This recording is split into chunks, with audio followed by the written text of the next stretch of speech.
bohong. Aku hanya memikirkan satu peraturan penting. Kenapa kau lakukan hari ini kalau kau bisa melakukannya besok? Few moments later.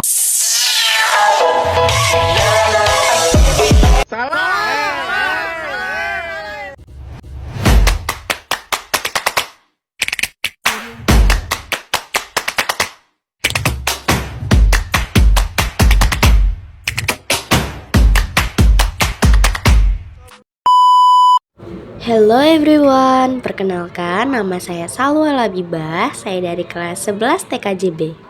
Saya akan membahas modul 1, Sistem Operasi Jaringan atau Network Operating System. Pembahasan di modul 1 meliputi administrasi sistem jaringan, yang kedua sistem operasi jaringan, yang ketiga konsep dan instalasi servis. Pertama, administrasi sistem jaringan. Administrasi dan administrasi sistem jaringan memiliki arti yang berbeda. Pertama, administrasi. Administrasi merupakan suatu hal yang berhubungan dengan pengelolaan, pemberian jasa, bantuan, dan pelayanan. Sedangkan administrasi sistem jaringan adalah kegiatan mengelola dan menjaga seluruh sumber daya pada sistem jaringan agar kinerja jaringan lebih efektif dan efisien dilihat dari fungsi, struktur, dan keamanan jaringan. Selain membuat jaringan komputer dapat berjalan terus dengan baik, manfaat lain dari administrasi sistem jaringan yaitu pertama, membuat pekerjaan menjadi lebih mudah. Layanan teknologi lainnya dapat terorganisasi dengan baik sehingga dapat membantu pekerjaan menjadi lebih mudah.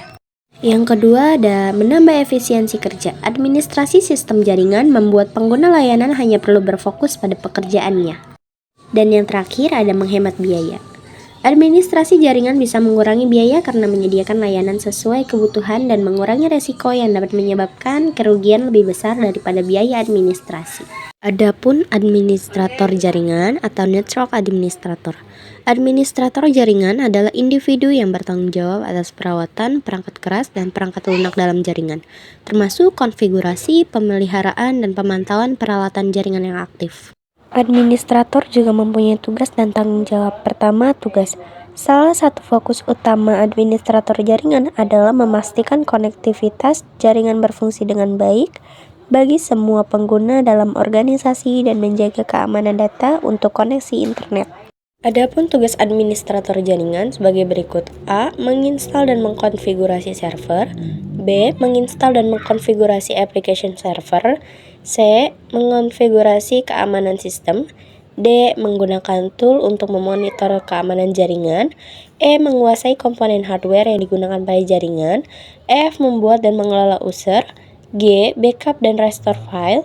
H. Melakukan troubleshooting. Tanggung jawab seorang administrator jaringan sebagai berikut. A. Memastikan perangkat keras komputer dan jaringan infrastruktur untuk organisasi dapat bertahan, biasanya mencangkup pengadaan hardware baru.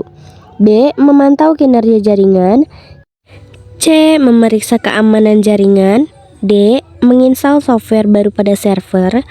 E. Mempertahankan standar untuk instalasi server dan aplikasi. F. Memastikan bahwa lisensi berbayar telah up to date bagi perangkat lunak yang membutuhkannya. Adapun sistem operasi jaringan. Fungsi sistem operasi jaringan. A. Menghubungkan sejumlah komputer dan perangkat lainnya ke sebuah jaringan. B. Mengelola sumber daya jaringan. C. Menyediakan layanan jaringan seperti DHCP, DNS, FTP, NTP, dan sebagainya. D. Distribusi program dan pembaruan software ke klien. E. Mudah menambahkan klien dan sumber daya lainnya. F. Menyediakan keamanan jaringan bagi banyak user. G. Memonitor status dan fungsi elemen-elemen jaringan. H. Menggunakan kemampuan server secara efisien. I. Menyediakan toleransi kesalahan. Yang kedua, jenis sistem operasi jaringan berdasarkan interface atau antarmuka. Pertama, sistem operasi jaringan berbasis GUI atau Graphical User Interface.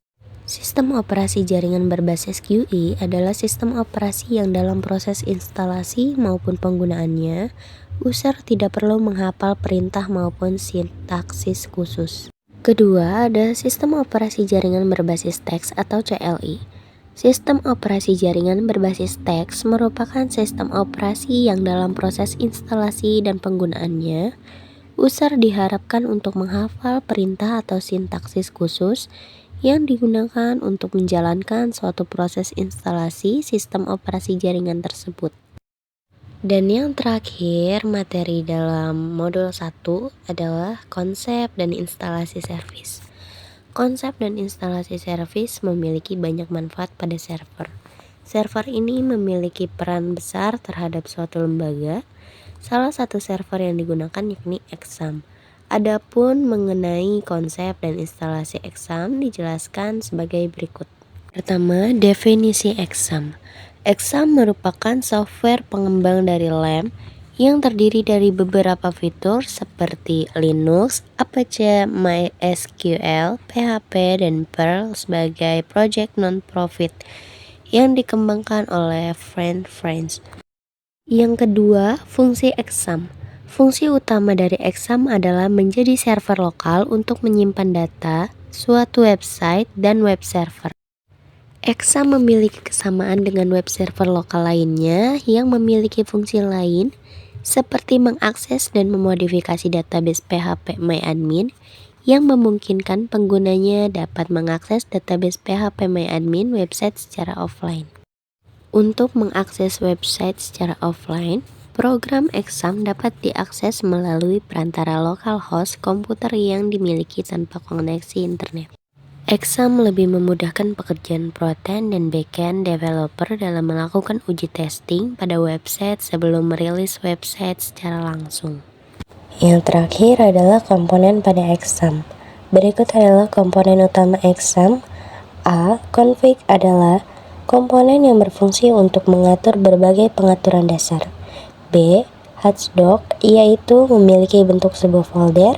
Komponen satu ini digunakan sebagai lokasi penyimpanan folder dan file yang akan ditampilkan melalui browser. C. Control panel merupakan komponen yang berguna untuk mengelola komponen lain yang tersedia dalam exam. D. PHP MyAdmin berfungsi untuk mengelola database dari browser.